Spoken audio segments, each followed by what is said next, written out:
Welcome everybody back into Nerd Sesh. As always, I'm Carson Breber, alongside me is Logan Camden. We are going to be giving our Week 2 predictions, answering some of the biggest questions for this second slate of games. But first, we're going to talk a little bit about the game we saw last night between the Eagles and the Vikings.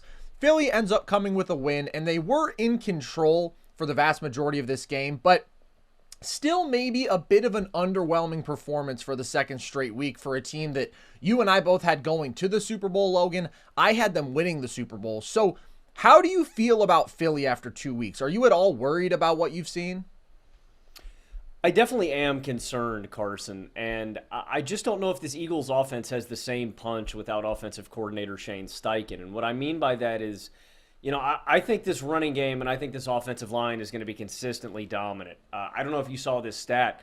They put it up last night. They had 133 yards before contact, their running backs did last night. And that's a testament to Philly's offensive line.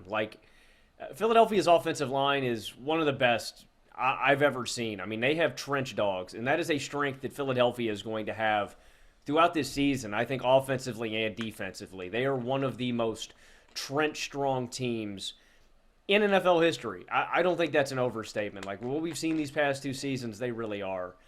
And so how they can control the line of scrimmage, that's how teams go far in the playoffs. Those are recipes for successful teams that make deep postseason runs. But where I'm concerned, Carson, is execution in big stages, specifically from the arm of Jalen Hurts.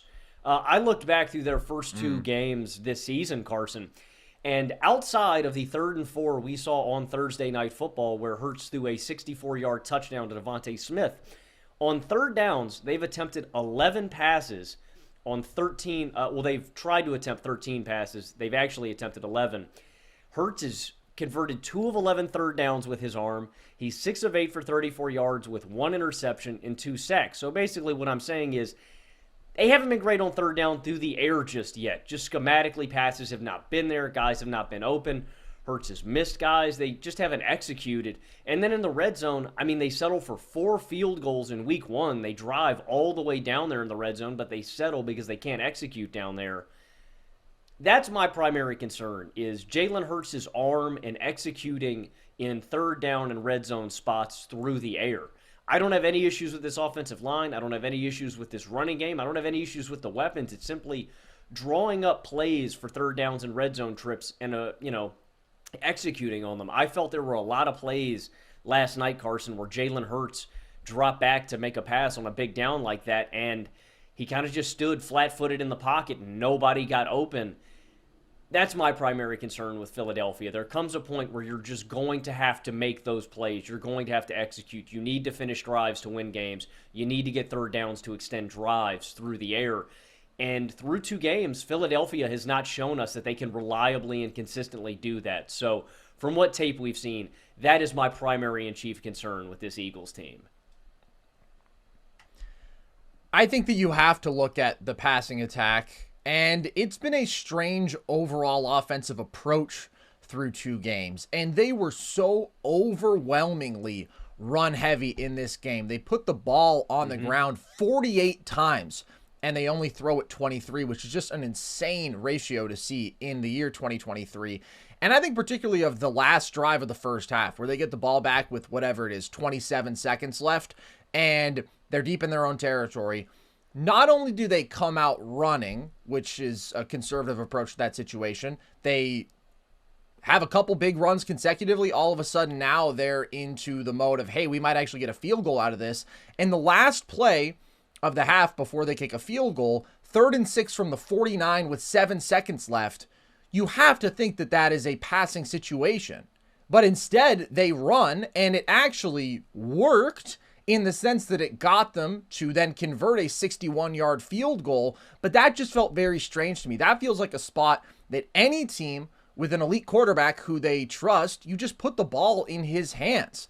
And they are so dominant in terms of the offensive line and so dominant on the ground that it worked. The holes that they created for both Swift and Scott this entire game, just ridiculous, and this is the best line in football. But it does feel like they are still trying to find their identity as a passing attack this year. And it is worth noting that as great as Jalen Hurts was last year because of his efficiency as a passer and his dominance on the ground, especially in those third down and scoring situations, racking up huge touchdown numbers and a bunch of big conversions.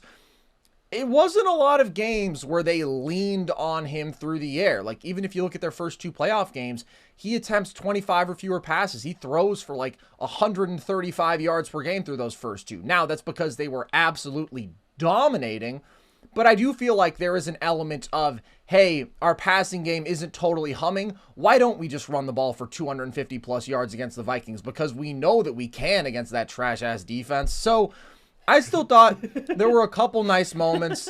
There were a couple explosive plays through the air to Devontae where, yeah, he's burning a not great secondary. And I think both of them might have been against cover 0 on blitzes. So really it's just him getting behind the defense. But still, Jalen makes a couple really nice throws with some pressure bearing down on him. And I also thought he made a really nice touchdown throw to A.J. Brown that was erased because of a holding penalty, but on the run, beautiful ball. So this isn't a defense that you're impressed about having a semi-efficient but pretty underwhelming passing game against, and I did think that the pick was not a great decision by Hurts. But I look at this team and I buy into every single talent here. I do buy into Jalen Hurts. He's not a top 5 pure thrower of the football, right? He can't necessarily make some of the spectacular throws that a Trevor Lawrence or a Justin Herbert does, but he is a good decision maker. I think that he reads the field well. He's accurate, and then he makes himself a top 5 kind of quarterback with that dominant value on the ground. This is the best line in football. I think it is up there for the best receiving duo in football. Well, actually, Hill and Waddle are probably indisputably one, but right after that, Devontae and AJ are probably the best. And I totally still buy into this defense. I get that it hasn't been the most dominant performance from the front so far, but I think that the young guys have looked good, and I have faith in everybody else maintaining their level. So to me, this is really just about finding an offensive rhythm with a new offensive coordinator. But they're too talented for me to be legitimately concerned about, and I do believe in Jalen Hurts, especially in such an optimal situation. So I get that it's been underwhelming, but I'm not really worried about Philly. I think I am worried a little bit about Philly, not talent-wise. I think you make a really good case. I buy into all the talent here. You have 2 legitimate number 1 receivers. I mean that wholeheartedly with A.J. Brown and Devontae Smith. You have an elite running game, an awesome offensive line, and a top 10 quarterback. I agree with you in Jalen Hurts. I need to see the passing attack be a little more effectively. Again, to me, through 2 games, to struggle that much through the air is a little bit of a red flag. And then the secondary is my big concern with this team. I think this is a great run-stopping unit. I think this is probably the best front 4 in football. To have Jalen Carter and Jordan Davis on the same team is just absurd, dude. Those 2 guys were getting through, it felt like, almost every time to Kirk Cousins. Again, this is against an offensive line that was patchwork. Again, the Vikings just aren't a great team, and then I think with all their injuries, they struggled. I don't really have an issue with the front 7. Mine is more with the secondary where I have a little bit of concern. And again, this is a tough matchup too. Again, you're drawing the best receiver in football in Justin Jefferson, and then you're also drawing some pretty talented guys like Jordan Addison. Those are my 2 holes that I need to see get patched up before I push all my chips in again on Philly this season. I'm still confident in them. I still think they're a legitimate contender. I need to see the passing game get patched up, and then I need to see this secondary dominate a little more. I'm still in on Philly, but those are pretty significant red flags to me, man. Again, I think you're right. I do wonder if this is just a rhythm thing with the offensive coordinator finding an identity. If they find that over the next 4 weeks, I think I'm probably in on Philly again, but I think we need to keep an eye on those concerns, specifically in those just big executing spots. Third down, passing the football on long downs. Again, they've just struggled there. And then in the red zone, I need to see them execute. But again, like you said, dude, Philadelphia is arguably the most talented roster in the NFL on paper. And that's really, really hard to bet against. Yeah, I think that they are the best in the trenches on both sides of the ball. and they pair that with pretty elite perimeter skill talent, that's just so rare. And I've been pretty firmly of the belief that in terms of the complete talent of a roster, they are number one in the league, and they're really only rivaled by the Niners, who are going to be great this year as well. Let's talk about the Vikings, because this is a team that won 13 games last year, but it felt that everybody knew that they weren't actually that good. Actually, I got some pushback from people when I declared that late into the season, people thinking that Kirk Cousins was actually just a god who was going to win them every single close game. But that defense was terrible, and obviously they got exposed in the playoffs, losing to a Giants team that really wasn't very good. But do you feel like they are a team that is not even going to sniff the playoff conversation? And are they approaching like some big time organizational decisions here? It's weird, man. The Vikings are in a really tough spot, Carson, because I think offensively, skill-wise, I think they're really developed and really ready to contend, man. Anytime you have I mean, dude, Justin Jefferson is absurd. Justin Jefferson is I think you're right, dude. I think I was wrong last show. We talked about the best wide receivers in football. I think you're exactly right. I think Jefferson and Hill are in a tier above everybody else in the league. I think Adams and Kupp, are a solid next tier. But if we're doing tiers of wideouts, I think Jefferson and Hill are the two most talented receivers I've seen since Antonio Brown and Julio Jones. And so it's tough, man, because Jefferson elevates this offense to such great heights and takes a pretty average quarterback like Kirk Cousins and makes him look like nights like this where, you get, if Philly's blitzing, I mean, you just get one-on-one with Jefferson and Addison a couple times, and they can break games open. That's what makes it so difficult, because guys like that make your offense great, and you have all these explosive plays that keep you in games, but they're so bad in every other meaningful category.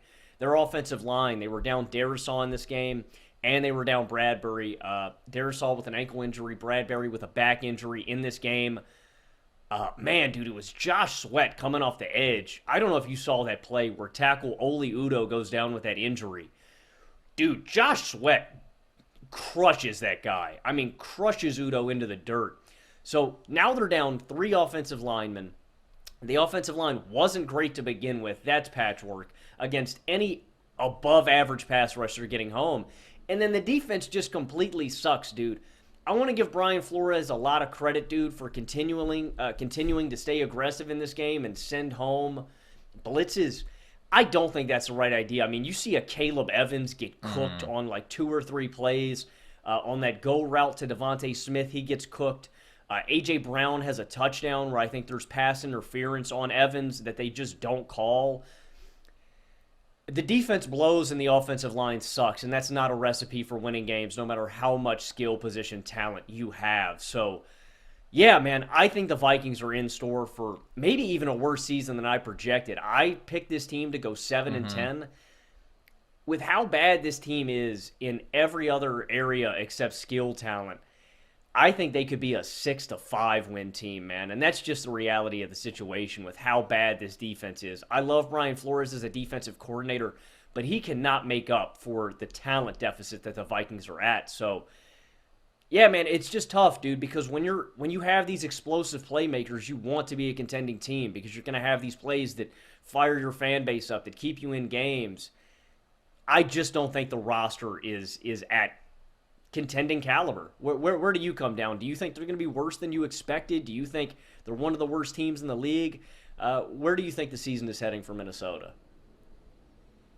I do think they're going to be even worse than I projected, and I gave them 8 wins, which from the jump I was like, maybe that's a little bit high, which is hilarious coming from a 13-win season. But I did believe in the floor of this passing attack being so good, elevating the offense to be pretty good like last year. And then I thought, no matter how much they suck defensively, if they're a top 10 sort of offense, they're gonna win 8 games. But I am not sure about that, because even though it is a really great passing attack, Jefferson is clearly a top 2 receiver in the league. I think most people would say the best. I do think that's a conversation between him and Tyreek Hill. But I also think Addison is an upgrade as a number 2. I think he's explosive already. Hawkinson, a full season of him, that's a damn good third target. And Kirk can put the ball where he needs to. Like, this looks like a monster game from him statistically. His numbers are inflated a bit by them down multiple scores in the fourth, facing some softer coverages. But it should definitely be a top 10 passing attack. Even with the limitations of the line, I would say these weapons are that exceptional, and especially Jettis is that exceptional. But this is also one of the absolute worst rushing attacks in football. There, I think you very much do see the line come into play.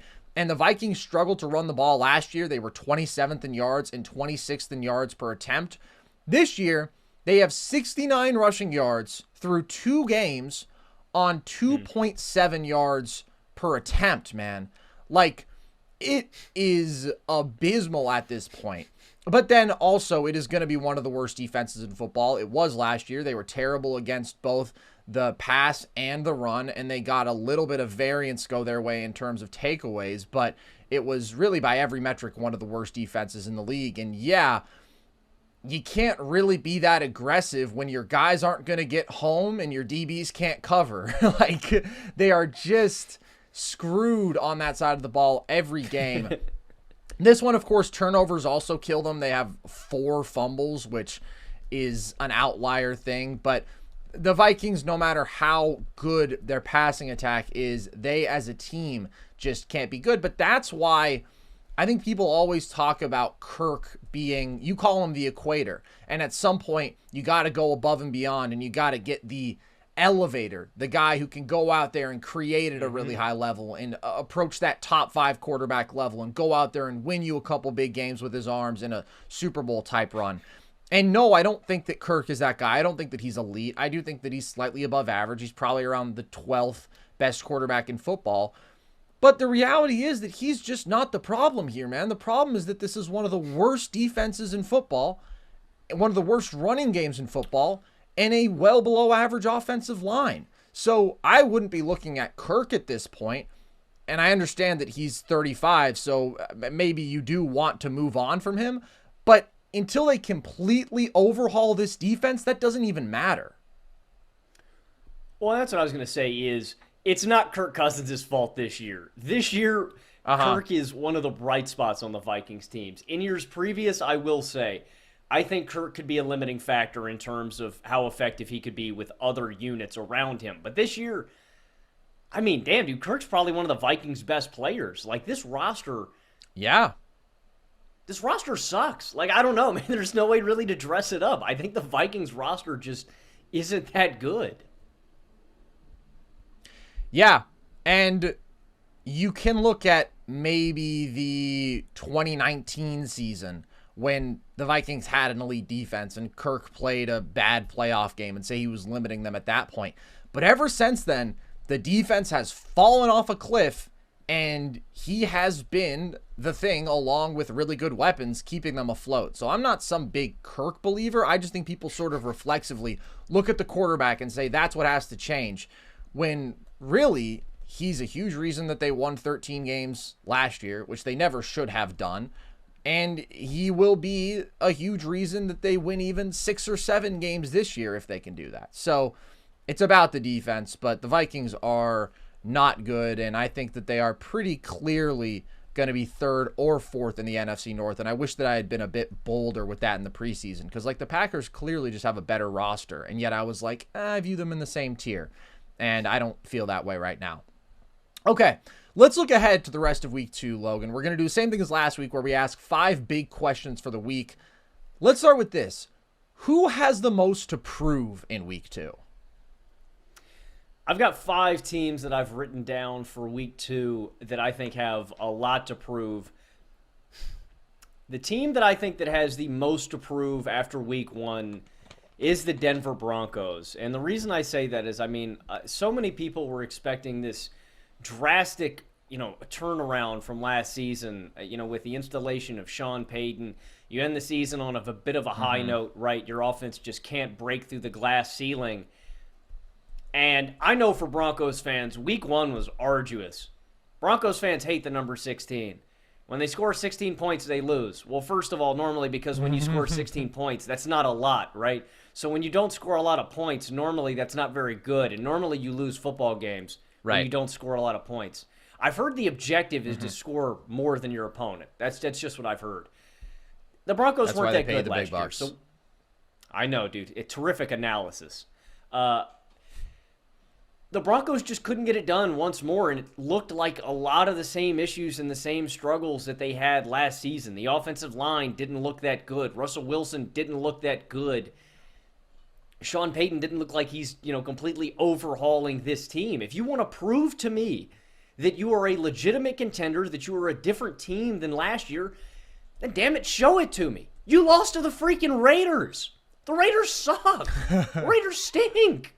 I mean, out of all the games that you're going to lose to Jimmy G when he gifted you. I mean, once Jimmy G threw that interception in the end zone, I was like, here we go. Same old Raiders. The Broncos are going to win this one out. And then they end up losing that game. To me, the Broncos are the team with the most approved just because of how bad they were last year. The expectations this season, we're going to see a completely different Broncos team with a different identity. But it looks like we're still trying to saddle up. We're still trying to ride. We're still trying to get Russ to turn it around. To me, again, I've got 4 other teams that I think we can go through really quickly and identify as teams that need to show it to me. But this isn't the Raiders. This is a real test against the Commanders. This is a legit defense with a legit pass rush, with a legit legit guys in the middle, and a good secondary. This is going to be a real test to me for the Broncos against a team that's not a team that's good, because I don't expect much out of this offense, but this is a good matchup for this Broncos offense against a very good defense. And I want to see Denver get it done, put up more than 20 points, get a good game from Russ, get a good showing out of this offense. Show me something, Denver. You disappointed everybody last year. You disappointed every fan in week 1. This, to me, is a massive prove-it game for Denver and a big course corrector for the rest of this season and getting on track to show me that they're a different football team. Right now, I don't think they're a different football team. Show it to me on Sunday against Washington. I do think that they might be able to beat the Commanders scoring 16 points, but I definitely agree with this choice because a lot of people talked about the Russell Wilson evolution, and I know that you didn't buy into it at all, and my feeling was there has been very sharp regression from Russ, but do I think that he can bounce back a bit with a better offensive mind who understands his skill set better, looking better athletically? Yeah. And I do think that he looked slightly better in week 1 from the legitimately bad quarterback that he was last year. And I think that he was pretty efficient, but you didn't see the creation from him, and he ultimately wasn't able to drive good team offense still. So I do believe that Denver is limited there. This is still a team that's going to be carried by their defense, and it's not ultimately about beating the Commanders, because I legitimately think that they could do that scoring 16 points. That offense is terrible. It's about having a quarterback who can elevate your offense to compete with the dynamic offenses. And we'll see. I don't totally buy that the Broncos can do that yet. But okay, you came with a whole laundry list of teams. So who else has got a lot to prove, Logan? The next team that I think has to show me a lot this week, Carson, in bouncing back is the Pittsburgh Steelers against the Cleveland Browns on Monday Night Football in Pittsburgh. And another reason this is a big game, Carson, the Pittsburgh Steelers have not lost a Monday night home game since 1991. That is absolutely ridiculous to me. In primetime games, the Steelers show up, man. That's the Tomlin, the Cowher way, man. Thursday night, primetime, Monday night, Sunday night, the Steelers bring their best. They elevate their game. But considering how bad Pittsburgh looked against San Francisco, I don't know, man. I'm really scared that one streak could get snapped. The Steelers could drop to 0-2, and, they could be digging themselves into a hole that they're looking to climb out of over the next couple of weeks. The offense sucked. Kenny Pickett looked horrible. They couldn't get anything to go right offensively primarily, and then defensively, not a ton of pressure outside of TJ Watt, and they couldn't stop anything. Now, that's against the San Francisco 49ers, who I think are one of the best teams in all of football. But the Browns looked really damn good. They were able to run the ball down the Bengals' throats. They were able to get a ton of pressure. And so this is a Another home game. Again, this is the year where the AFC has more home games than the NFC. Still a really valuable game. One, you don't want to drop to 0-2. Moreover, you don't want to drop to 0-2 at home. They need to protect their turf. We need to see more out of Kenny Pickett. We need to see more dynamism out of the offense. Like, Carson, Pittsburgh Steelers fans have been saying this for years. If Matt Canada does not kick this offense into gear by midseason, Tomlin, I want his head. I want his head, Tomlin. I want Matt Canada gone by midseason if we don't see anything meaningful out of this offense by the midway point. Like, I mean, we've seen 3-4 years out of this guy. He had a shitty offense in college. He's had a shitty offense in the NFL. I mean, there seems to be a track record, and the track record says his offenses suck. So I don't know how much more we need to see out of Matt Canada, but I need to see it on Monday night. Something bright out of the offense, something encouraging.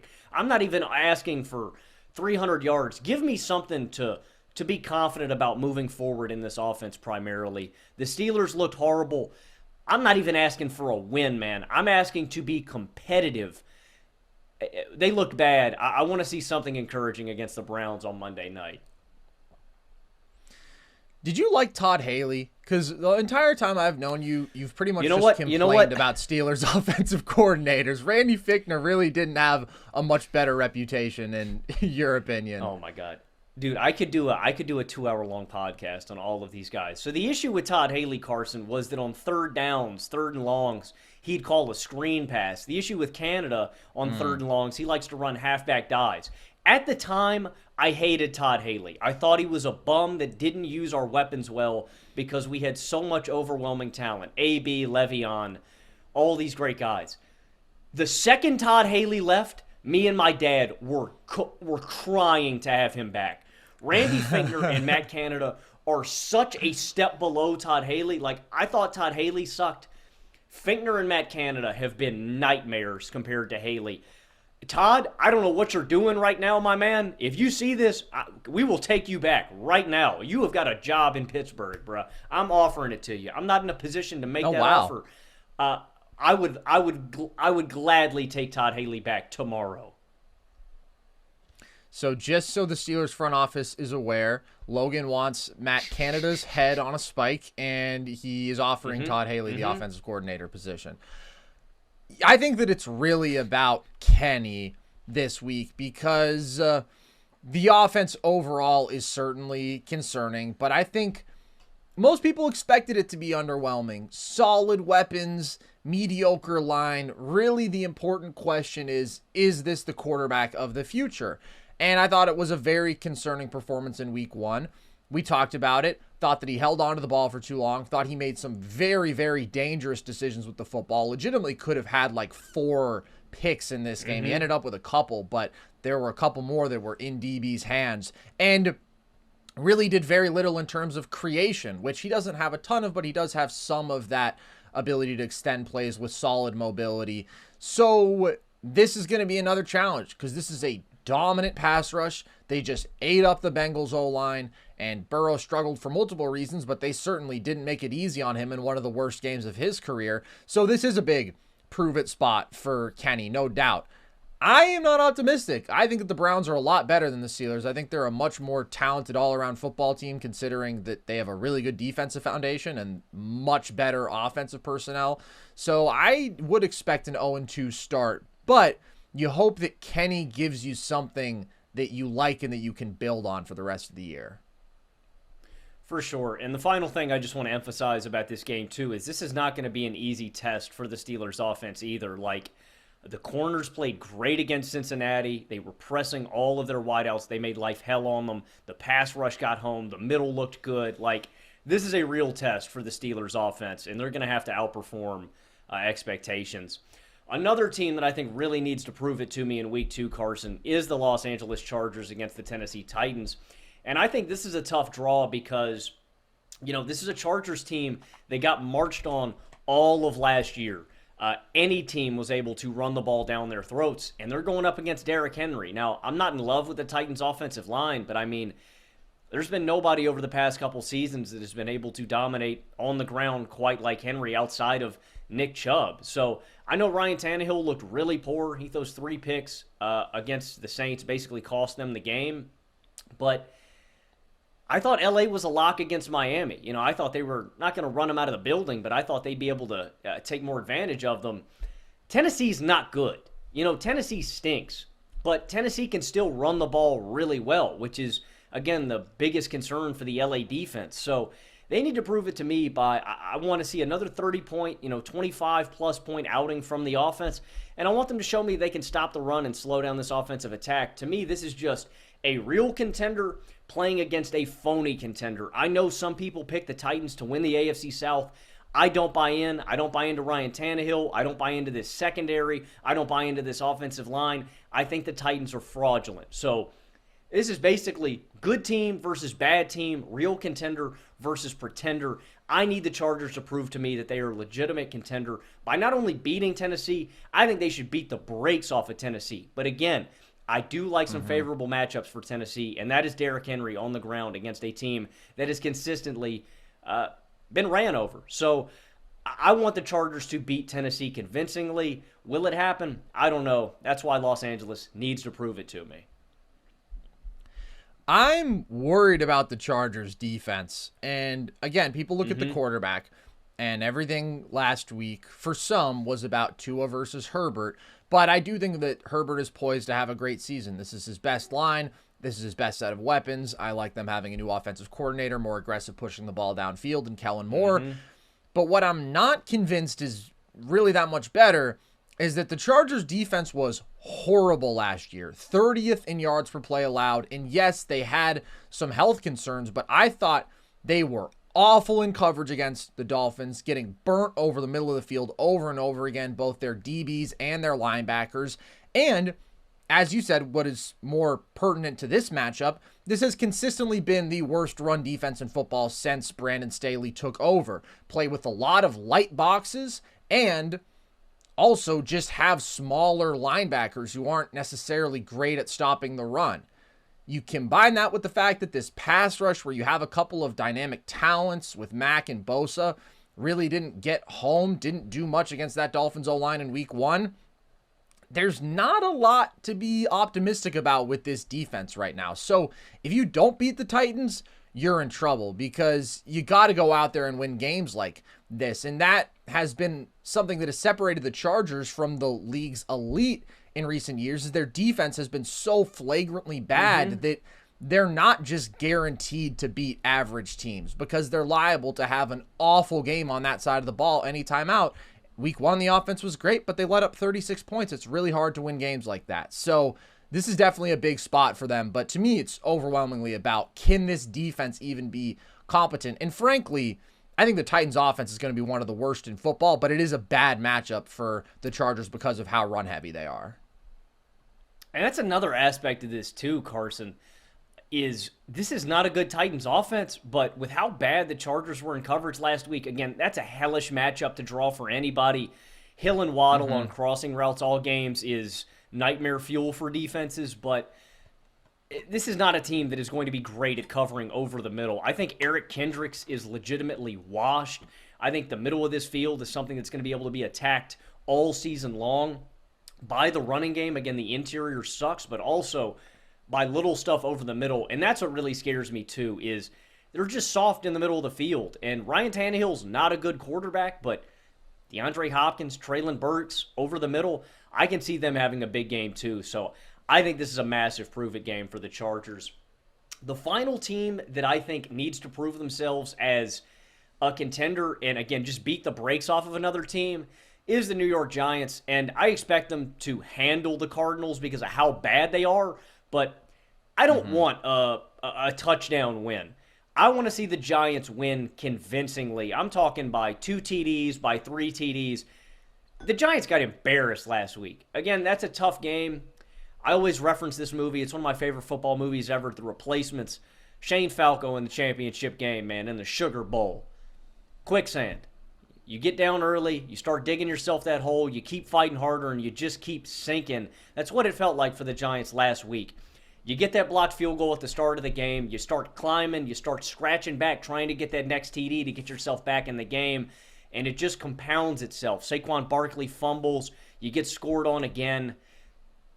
I'm not going to hold that completely against them, but you need to have a good bounce back game to get some confidence back in your locker room, a pump it up game. Get you, like I don't want to call the Cardinals a warm up game, but this is definitely what it feels like, that. A tune up, get yourself right for the rest of this season, and really convincingly dominate a really, really bad team. So for me, this is a Giants team that is just so much more talented than Arizona. I want to see a 2 to 3 touchdown win over Arizona. Prove it to me that you can convincingly beat a bad team and get your season back on track.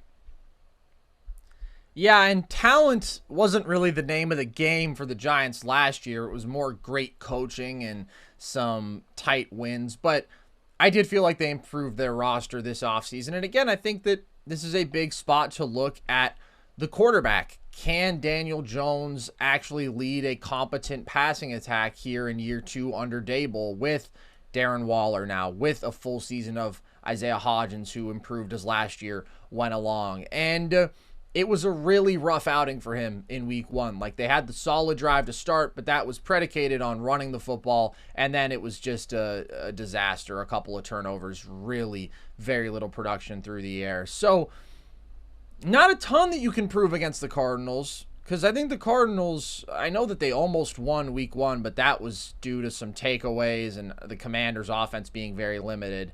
This is definitely a game that they should win big. Even though this roster doesn't necessarily have the most blowout potential, the Giants, this is the spot to do it. Okay, my turn, Logan, since you came with 4 candidates for who has the most to prove. I think the answer is actually pretty clear. I think Josh Allen has the most to prove in week 2. And I say that because of how ludicrous the discourse around him has been. And I think that it is very easy to miss the forest for the trees at times, especially after week 1, especially in a primetime slot in a very hyped up game. But there are people who are going out who have automatically dropped Josh Allen a few spots in their quarterback rankings, who have declared that he's not top 5, that he's concretely behind Herbert and Burrow. And I just think we are losing sight of the fact that this man has been pretty indisputably the second best one-man offense in football, only to Patrick Mahomes in recent years. He has led 3 straight top 3 offenses with below-average running back play and mediocre offensive line. So how does he do that if he is not this dominant force both through the air and on the ground consistently week in, week out? He has led the best third down offense in football in 2 of the last 3 years. How does he do that if he is not great situationally and incredible at converting on the ground in short yardage situations, weaponizing the threat of his ability to scramble to convert on passing downs? And everybody is reacting to week 1 like it's the biggest game Josh Allen has ever played. He has gotten better in the playoffs and been one of the great playoff performers we have ever seen in the sample size that we have from him. Over 7 playoff games in the last 3 years since he took that leap. He's thrown 17 touchdowns to 4 picks, completed over 65% of his passes, 296 passing yards per game, on top of what he does on the ground as a top 5 rushing quarterback in football, and had arguably the best back-to-back playoff games from a quarterback ever in 2021. Actual perfection against the Pats and the Chiefs. Contributed 385 yards per game of offense with 9 touchdowns to no turnovers. So this is just such an excessive overreaction, and it's confirmation bias for the people who have been Josh Allen doubters, and other people, I guess, just haven't watched that much of him or have very short memories. Because yeah, he can get overly jacked up. He can be overly aggressive. He can be reckless with his body and take too many hits, and the fumbles are a problem. I just think those issues are generally overstated, and the good by so far outweighs the bad. And people are acting like this is a situation of all athleticism, no brain. As if Josh isn't a very accurate thrower of the football normally. As if we haven't seen him dissect defenses, seen him grow in terms of his comfort of attacking zones to where he saw more too high safety looks. He didn't need to try to take everything, get over the top of the defense every time. He can pick you apart. And we know that. And a lot of people talk about this whole Dable regression thing. Dable left and then Josh fell off a cliff. Josh got more efficient and productive as a passer last season compared to 2021 with objectively worse weapons. Losing Cole Beasley, losing Emmanuel Sanders. I know that Gabe Davis was productive, but I do think that he is limited as a number 2. He's pretty reliant on being a deep threat. So I have concerns about the Bills. I have concerns about the Bills' offense. They just aren't centered around Josh Allen, who has shown time and again that he can lead elite offense in adverse circumstances. And yeah, maybe he is liable to have a game or two like this a year. But for the most part, it hasn't bit the Bills when it's mattered most. You know what has hurt the Bills? Playing the Kansas City Chiefs, not being able to get a stop with 13 seconds on the clock after Josh Allen played one of the best games I've ever seen from anybody. So I am a bit worried about the play calling with Ken Dorsey. I think that he is fundamentally less creative, less good at drawing guys open than Brian Dable was. I thought that the offense took a strange direction in week 1. I didn't understand force-feeding Deontay Hardy, who I just don't think is that good. I am worried about the offensive line.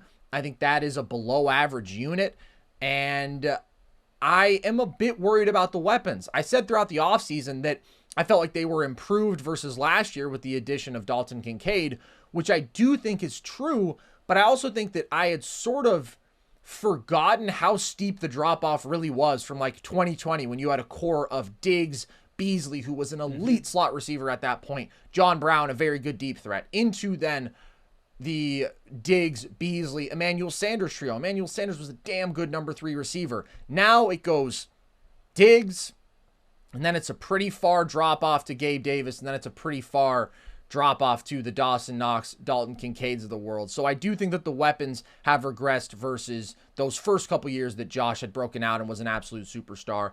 But I guarantee you he will be fine, and he is going to shred the Raiders this week. He is going to light them on fire because I think that he is going to snap out of the craze and the haze that he was in last week where he was trying to do too much with the football and he was just playing stupid. I think he's going to be disciplined, but I think he's going to light that, frankly, bad defense up. So Josh is going to be fine. And a lot of people are going to regret their overreactions to week 1. 100%. And to me, like you said, Carson, this isn't a question about what Allen is at his peak. I think it's about doing it consistently. Like you said, Allen feels like he does this 2 to 3 times a year. It just feels like the Bills are due for a stinker 2 to 3 times a year. But on the biggest stages, when it has mattered, on the playoff stage, Josh Allen has been impeccable. That's what really matters. You know what I mean? Like, I don't understand where this is coming from. And the 8.5-point line, courtesy of DraftKings, dude, I don't like lines that big. I told everybody to fade the Eagles 6.5 line because I thought that was way too massive. I normally don't like taking any team to cover a 6-point spread. I think I'd take the Bills at 8.5. I think this feels like a bounce-back game for Buffalo against a really, really bad secondary where I think Josh and this Bills offense are going to have some explosive shots downfield. And I think you're right. I think they convincingly beat Oakland. I think they convincingly beat Vegas, and I think they shut up a lot of these haters' mouths. Football is back in full swing with another week of epic games. And who's got you covered on the action for every single one of them? DraftKings Sportsbook, an official sports betting partner of the NFL. New customers can bet $5 on football and get $200 instantly in bonus bets. Nobody's missing out on the action this season. All DraftKings customers can take advantage of 2 new offers every game day this September. Get in on the NFL Week 2 action with DraftKings Sportsbook. Download the app now and use code NERDS to sign up. New customers can bet just $5 and take home $200 instantly in bonus bets. Only on DraftKings Sportsbook with code NERDS. The crown is yours. All right, so another team who does have a lot to prove, who we didn't mention after a really rough week 1, is Joe Burrow and the Cincinnati Bengals. So they take on the Ravens this week, Logan. After this game, who will we see as the best in the AFC North? I think after this game, we're going to look at the Ravens as the front runners of the AFC North, but I think this is, going to be a good game, and I still think the Bengals are going to be legitimate contenders after starting out the season 0-2. It's an eerily similar start to last year. They started out 0-2. They won 12 of 14 games. They won 8 in a row. They won the North. They went to the AFC title game. So no matter the result of this game, I can definitely still see the Bengals being competitive. It's going to be tough. Baltimore's going to Cincinnati. Cincinnati's won 7 straight at home, and they've won 9 of their last 10. But I like Baltimore in this matchup. Burrow looked rough in game one. Obviously, a calf injury, throws for 82 yards and had 42% completion. They mustered just 142 total yards of offense. The Bengals' O-line looked really, really rough. So I think the pressure is going to be able to get home. And to me, it's really what this Baltimore secondary can do against these receivers. I watched Kurt Warner's breakdown of the Bengals-Browns game from week 1. The Browns did a phenomenal job of pressing the Bengals receivers at the line of scrimmage, forcing Burrow to be perfect on sideline throws, and he wasn't. They took away a lot of the back shoulder stuff that they like to do, and so I think since he's going to counter, Warner laid this out too, lining up Jamar in the slot, lining up more of their weapons in bunch formations. They're just trying to scheme guys a little bit more open, but I also really liked Lamar in this offense in week 1, Carson. I want to hear what you think, but it was a lot more of Lamar dropping back, trusting him to make decisions. Now, Baltimore's offense wasn't vertical. They weren't super explosive, but I thought they were really deceptive, and they've got a lot of speed. I liked Zay Flowers a lot. He was twitchy. I think he's going to get a lot of touches. I like the speed that they have on offense. So I like Baltimore's new-look offense. I really like their defense. I'm just a little bit concerned about their injuries. They lose J.K. Dobbins. Marcus Williams has a pec injury. He's going to be out for a little while. Ronnie Stanley and Tyler Lindenbaum, 2 really good offensive linemen, might miss this game with injuries. So that's my one concern with Baltimore in this game is their injuries. Marlon Humphrey might be out. Mark Andrews might be out too. We don't have any confirmation on the health of those guys. Baltimore's injuries scare me, but I like everything else about this team, and I like their defense a little more than Cincinnati's with the loss of their guys in the secondary. I like Baltimore's pass rush against this offensive line, and I really like this new-look offense with trusting Lamar to make more decisions. So, again, I think this is going to be a close game, but I think Baltimore's going to win this one, and I think they're going to put a lot of pressure on Burrow. Are you with me, or do you think Cincinnati bounces back after a really lackluster performance in week 1? I am with you, and Baltimore is amazing at getting hurt. So some of those injuries, maybe they don't necessarily win this game on the road, but I do think we'll see them as the best team in this division because I just think that they are the more talented all-around football team, and if they can maintain a reasonable level of health, I think that that will show. Obviously, the J.K. Dobbins injury sucks.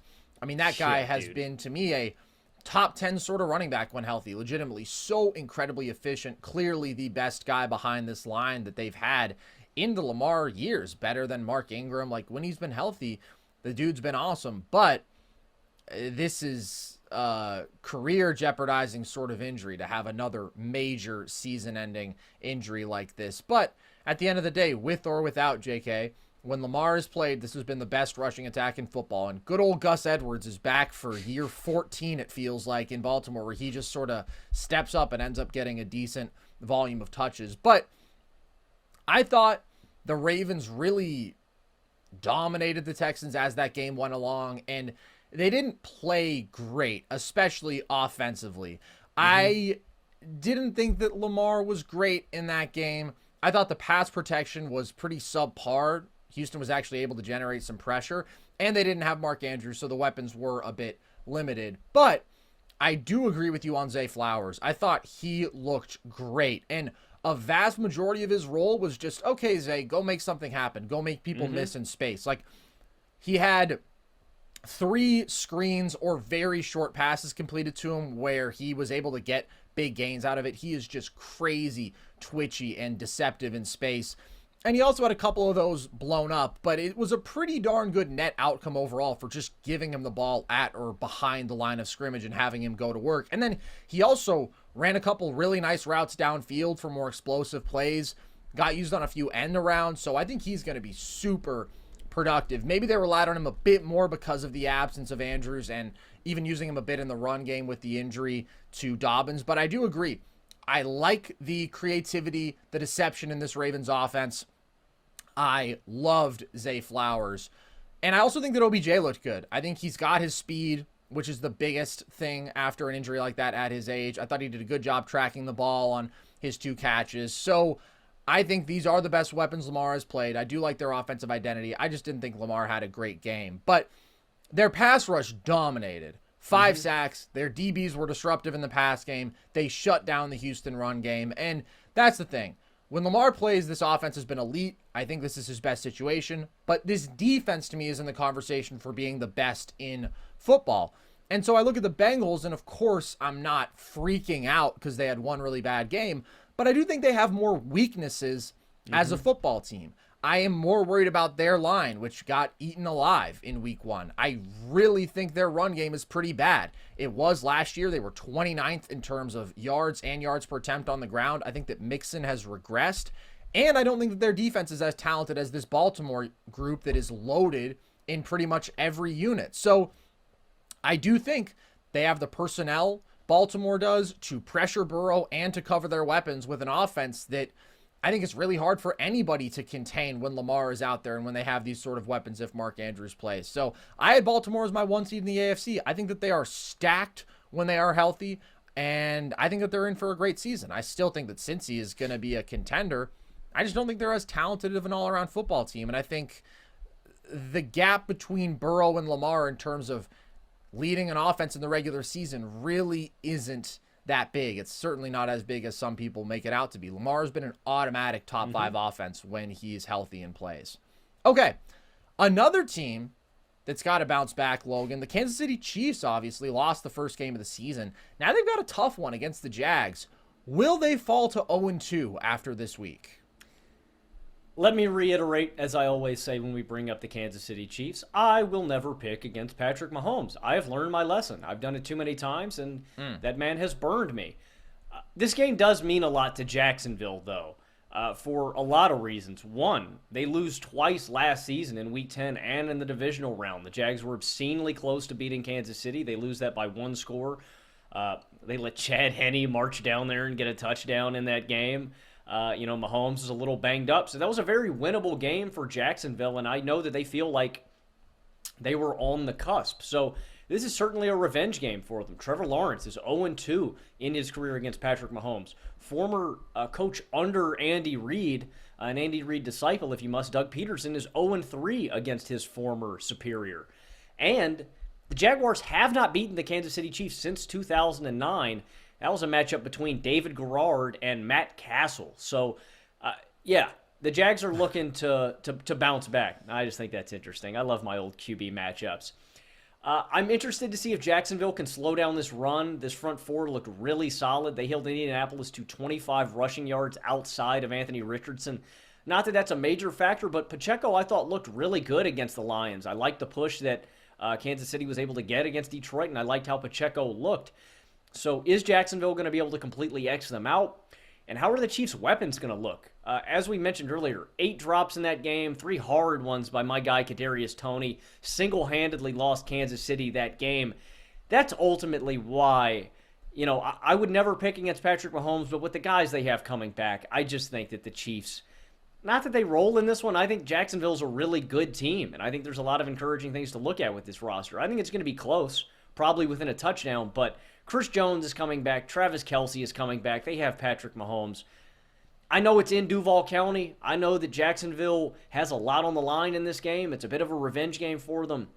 I'm going to take the Chiefs. Again, Chris Jones is back. Travis Kelce comes back. I've seen it too many times with Kansas City, but can I see Jacksonville winning this game? Of course. I think Jacksonville's a legitimate contender with a fringe top 5 quarterback. So, yeah, Jacksonville has a shot in this one, but I'm certainly not going to predict it.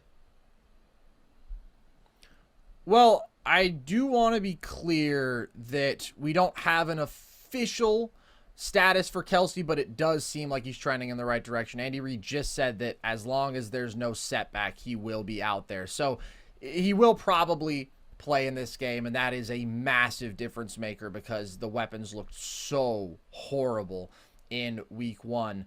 I think that the Chiefs win this game. Like you said, I would bet on Mahomes in almost any regular season contest. He's only lost back-to-back games twice in his career. I was honestly surprised that it's happened once. But Chris Jones is immediately going to change the dynamics of this defense, which already played solidly against Detroit, but having a run stuffer up the middle, having a guy who can get pressure from the interior like that is pretty massive. And I think that the Mahomes-Kelsey duo just propels the most reliable elite offense that we have seen. And it is going to take a lot of pressure off of the receivers to go out there and make plays, which they were pretty incapable of doing. Really going to change the dynamics offensively. And by the way, if Kadarius Toney hadn't single-handedly cost the Chiefs 10 points with the pick six off his hands and then dropping a ball that would have put them into field goal range and was just an absolute gimme, then they would have still beaten the Lions. And I think that the offense looked out of sync last week. It just wasn't very good. I think that Kelsey smooths a lot of that out. And I don't think that the Jags defense, although it is solid, really has the personnel to make the Chiefs uncomfortable in terms of generating pass pressure and really covering Kelsey. Although Kelsey is going to be receiving more defensive attention than ever. He's already gotten plenty of double teams, and last year that kicked up a notch without Tyreek, but man, there's not a lot of other weapons to keep defenses honest here. But I still believe in Mahomes, and I think that this is going to be a bounce back week. I still have some concerns about them, but that is in the scope of talking about them as a team that we've just penciled into the AFC Championship game, and more often than not the Super Bowl. I do want to see the offense look better to just affirm the faith that is sort of baked in with Mahomes, Andy Reid, and Travis Kelce. Okay, let's talk about the Jets, Logan, because you talk about how betting against Patrick Mahomes has burned you. You did end up picking another team out of the AFC this year and to win it all, and that was the New York Football Jets. And then, of course, Aaron Rodgers, unfortunately, your ayahuasca buddy, you were saying you'd been dipping your Kool-Aid in that good, is out for the season. So it's the Zach Wilson show. Can they somehow keep the magic alive in week 2 against the Cowboys? No. That's all I got. Perfect. That's all I got. I certainly wouldn't pick it, but let me tell you, dude, I mean, with what the Jets showed us last year defensively, we said it last week, Carson, I think the Jets are going to be super competitive against almost any team that they play. Now, this is not an offense that instills a lot of confidence in me. I don't think they're going to be explosive, and honestly, if I'm a Jets fan, I'm just crossing my fingers that we cross a 20-point threshold every game. That is the bar. If we get 20 points, we can win a game, and we need our defense to hold up on the other end. There are encouraging things. Garrett Wilson is a freaking beast. How much is Zach Wilson going to get him the ball? I don't know. Breece Hall is an absolute dog. That guy's sick, dude. He's one of the best running backs I've seen in a minute. There just aren't guys that can change direction like that have that kind of agility, that kind of burst the second that they touch the football, that kind of explosiveness from anywhere on the field. But it's really the vision and the ability to change directions on a dime. Like, the Jets' offensive line wasn't getting a crazy push, but he was still making big plays. So I think this is a team, again, classic football strategy. We're going to dominate the time of possession. We're going to try to hold on to the football. We're going to try to get Zach Wilson to limit mistakes. We're going to get the ball into our playmakers' hands in space, and we're going to try to get them to go to work, and we're going to need our defense to hold up. That is a recipe that, like last year, can win you 7 to 8 games, right? But to propel them into that upper echelon, you're going to need Zach Wilson to execute on a higher level. That's not just not making mistakes. That's executing in big spots, making third down throws, converting attempts in the red zone. Do I think Zach Wilson can do that against a really good defense? No, not really. Do I think the Jets can be competitive? Do I think they can stifle Dak Prescott on the other end? They can get pressure home? Yeah, hell yeah. I mean, I think the Jets defense can get the Cowboys in a lot of trouble. I love their secondary. I love their pass rush. I think they're solid in the middle. I think this is a top 5 defense in all of football. So, no, I'm not picking them to beat Dallas. I think Dallas is a legitimate Super Bowl contender if they continue at this trajectory throughout the regular season. But is this going to be a close game? Yeah, I think this is going to be a close game. And really, Carson, this season is on the shoulders of Zach Wilson and what he can show us throughout the rest of the year. I mean, again, I don't have a whole lot of faith in Zach. I think Zach Wilson is probably a bottom 5 quarterback in football. I put him below every rookie quarterback in this rookie class. But This to me is the year for him, Carson. I think that's the biggest storyline of this season on if Zach Wilson is, can he be the guy moving forward? If he's not, I think the Jets move on from him at the end of this season and they find a new QB. I don't think that's a piping hot take either. This is the prove-it year for Zach Wilson because this is a contending football team around him. I think outside of the offensive line, I think every other position group is at Super Bowl contending level. You just have a shitty quarterback leading the helm. I'm sorry to say it like that. Even with that, though, I think the Jets can be competitive week to week. I think you're being very mild. I don't think Zach Wilson is a bottom 5 starter in football. I think he is the worst starter in football. Oh my gosh, I don't think that what? This is the prove-it year where they see if he is the guy. Dude, Zach Wilson is horrible. Timeout. He's a turnover machine. He's wildly inaccurate. Do you want Josh Dobbs over Zach Wilson? Oh, I forgot Josh Dobbs is a starter. You know what? Might as well, dude. Similar enough. I thought actually Josh Dobbs made better decisions with the football in week 1 than Zach Wilson does. And you're talking about this as this is the prove-it year to see if they can go get a new quarterback.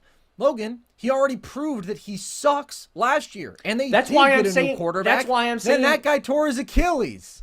That's why I'm saying this is a prove-it year. You got 1 year to get acclimated, bro. This is the year where if you don't show the Jets anything, it's over. Kaput. It's done. Put a fork in him. It is over. Peyton Manning, I don't know if you saw this, didn't even know that they still had Zach Wilson on the roster. When Aaron Rodgers went down, he said, who's going to come into the game? Ken O'Brien?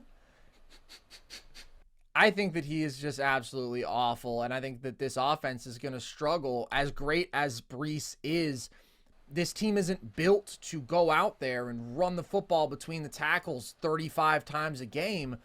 They just don't have a line that's good enough for that. I think that Brees is a guy who's extra lethal in space. I don't know that you want him to be that sort of volume bell cow back.